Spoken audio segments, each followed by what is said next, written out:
Halo teman-teman, selamat datang di channel Mari Berkarya. Kali ini aku akan share hal yang mungkin terjadi di kalian. Awalnya itu semangat banget, mulai bisnis itu semangat banget. Tapi makin hari itu makin lemas. Kenapa ya?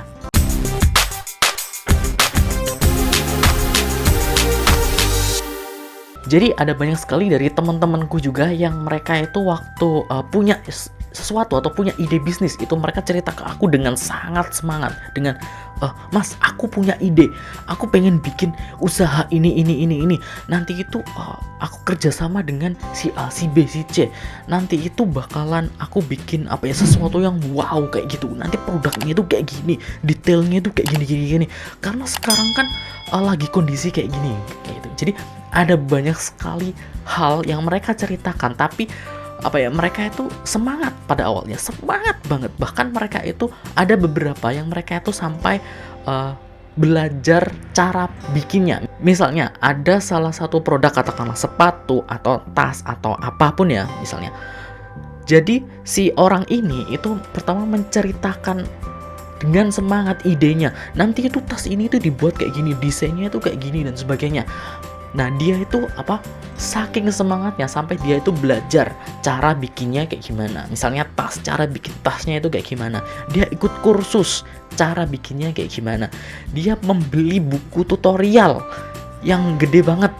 Dia membeli alat untuk motongnya, alat untuk ngerapihinnya, alat untuk bikinnya, pokoknya ya, alat produksinya dia beli. Kemudian bahan-bahannya dia sudah beli. Bahkan dia sempat nyari produk-produk yang termurah. Misalnya ini bahannya, kulitnya ini kurang bagus atau kurang kemahalan di sini. Aku mau nyari yang toko yang lebih murah lagi. Nyari alat yang lebih murah lagi di mana lagi kayak gitu. Jadi semangatnya itu mereka itu sayangnya itu fokusnya itu di produksinya. Oke, teman-teman biasanya kalau misalnya punya ide bisnis itu semangatnya biasanya itu awalnya itu di produksinya, di bagaimana cara bikin produknya, bagaimana cara biar produknya itu bagus, bagaimana cara untuk membeli bahan baku dan pokoknya bahan baku atau harga pokok produksi atau HPP-nya itu rendah, tapi kita bisa jual dengan harga yang mahal sehingga untungnya besar. Mereka fokus intinya kebanyakan itu di produksinya. Tapi hanya sedikit dari mereka yang fokusnya itu di bagaimana cara mempromosikannya atau marketingnya. Banyak yang pengen mulai bisnis itu fokusnya di produksinya, gimana cara membuatnya, tapi marketingnya terkadang lupa. Saat aku tanya, ini nanti kamu bakal jual kemana, ke siapa? Dia nggak tahu. Dia cuma jawab, ya ke semua orang. Ya pokoknya kemana ya enaknya ya? Ke mahasiswa mungkin, ke anak kuliah mungkin, ke anak sekolah mungkin, atau orang kantoran mungkin, kayak gitu. Mungkin mereka selalu menggunakan kata mungkin. Jadi mereka target marketnya aja itu belum tahu, kayak gitu. Nah, kemudian cara marketingnya, cara pendekatannya nanti gimana? Apakah kamu mendatangi misalnya mahasiswa? Apakah kamu mendatangi kampus satu-satu? Atau kamu berjualan lewat online? Nah, kalau di online nanti di mana? Di marketplace, di Instagram, di TikTok, atau di mana? Nah, cara untuk mendekati mahasiswa, misalnya targetnya mahasiswa, itu seperti apa? Apakah kita posting-posting? Kalau misalnya kita posting-posting, tapi kita nggak ada followersnya, kan sama saja. Gitu kan? Nah, bagaimana cara mendekati mereka? Apa yang membuat mereka harus membeli di kamu? Apa alasan mereka harus beli di kamu sedangkan di toko lain ada? Misalnya kamu bikin tas, apa alasan mereka beli tas di kamu? Padahal di mall banyak, di pasar juga banyak, bahkan di toko sebelah rumahnya mungkin ada, kayak gitu. Kenapa mereka harus beli di kamu? Nah, itu banyak yang nggak bisa jawab, sehingga mereka itu energinya itu energinya itu difokuskan ke bikin produknya terus. Pokoknya produknya jadi sampai bener-bener maksimal produknya, kayak gitu. Atau kalau misalnya yang bikin toko, dimaksimalkan tokonya itu didesain kayak gimana, dibelikan A, B, C, D, E, F, G dan sebagainya. Kemudian yang dia lakukan setelahnya adalah nunggu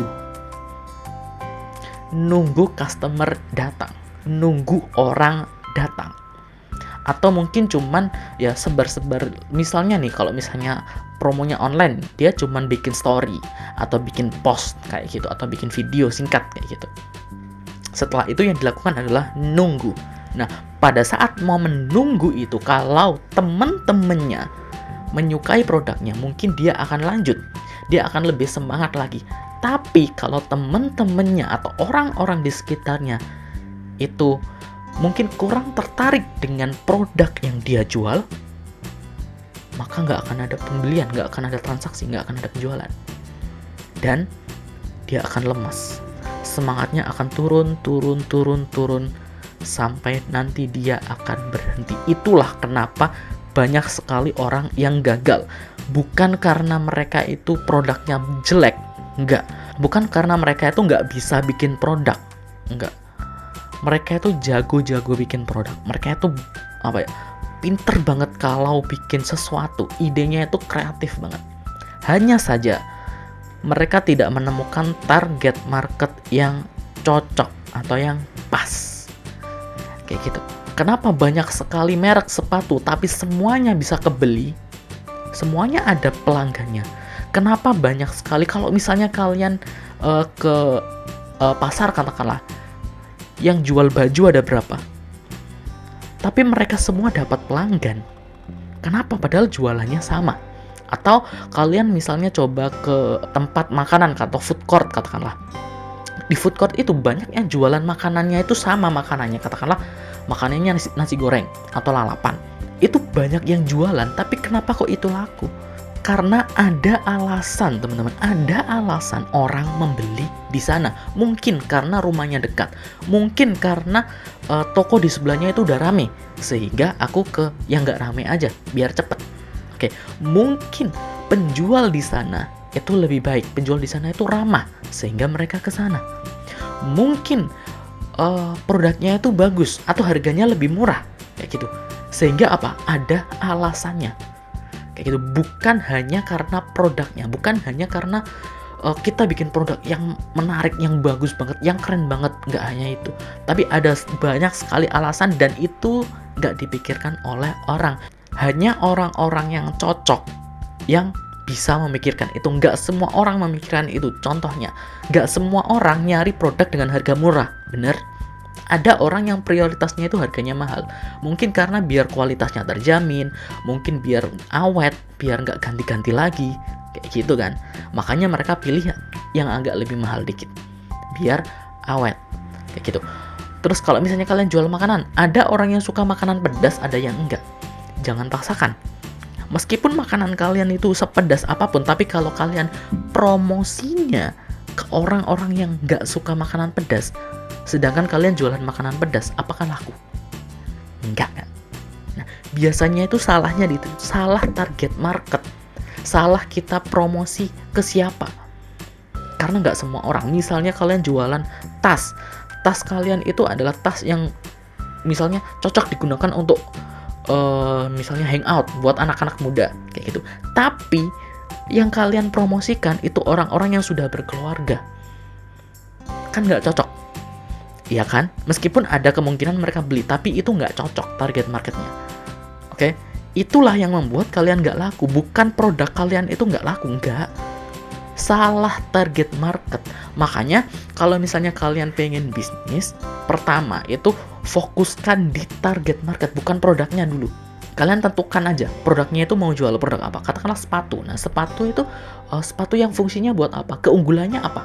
Misalnya sepatu yang awet atau sepatu yang desainnya bagus. Nah, sepatu yang desainnya bagus itu jangan cari gimana cara bikin sepatu yang desainnya bagus. Jangan cari kayak gitu dulu. Cari siapa yang butuh sepatu yang desainnya bagus. Cari target marketnya dulu. Oke. Jadi nanti kamu promosinya gampang. Dan saat kamu nyari target market itu, setelah kamu mengenali, oh ternyata target marketnya itu adalah katakanlah mahasiswa desain di Universitas A, katakanlah mahasiswa desain atau mahasiswi desain di Universitas A. Kamu sudah menentukan nih target marketnya itu. Ini nanti aku akan promosi ke sana pokoknya.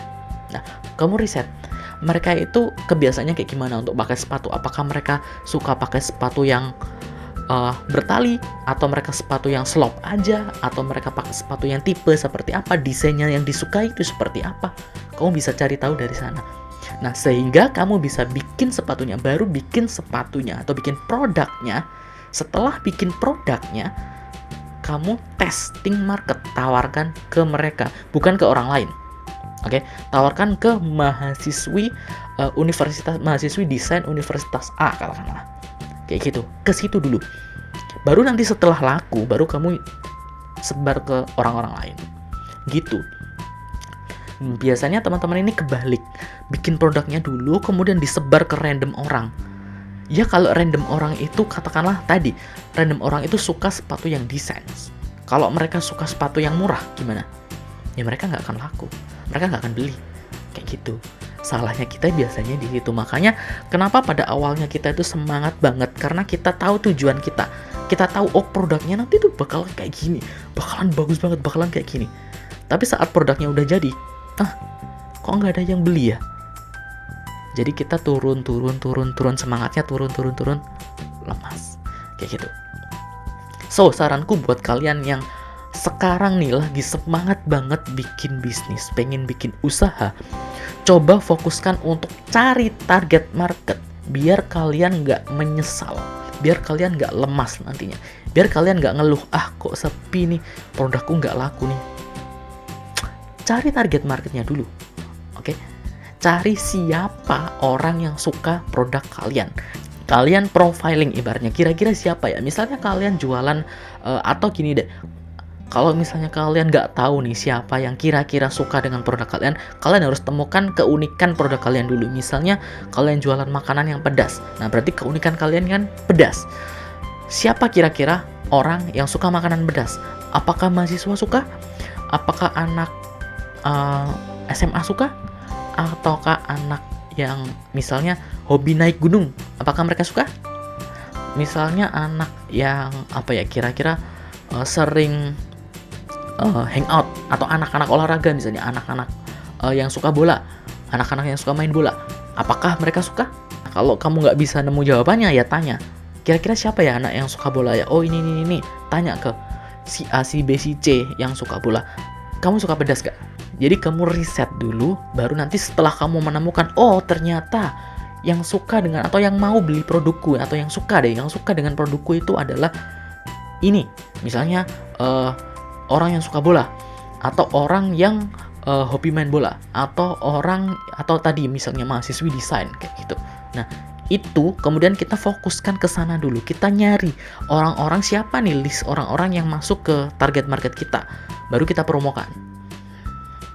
Kayak gitu. Nah, promonya itu fokus di situ, bukan ke semua orang, bukan ke, kalau misalnya katakanlah kita punya Instagram, kita punya follower 1000 atau 5000 dan sebagainya, tapi kalau semua follower kita itu nggak suka produk kita, kita nggak akan ngerasa laku. Itulah yang membuat kita lemas. Jadi kita nggak akan, kepercayaan kita ke produk kita itu akan turun.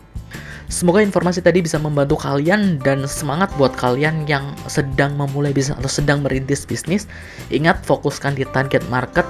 Jangan sampai kalian nggak menentukan target market sehingga membuat kalian lemas nantinya. Kalian bisa share video ini ke teman-teman kalian, biar teman-teman kalian yang sedang memulai bisnis juga tahu, oh ternyata salahku di sini, sehingga mereka bisa memperbaikinya sebelum mereka menjadi lemas atau kehilangan semangatnya. Jangan lupa untuk klik tombol like, kemudian subscribe channel ini, dan nyalakan notifikasinya, dan sampai jumpa di video selanjutnya. Dadah!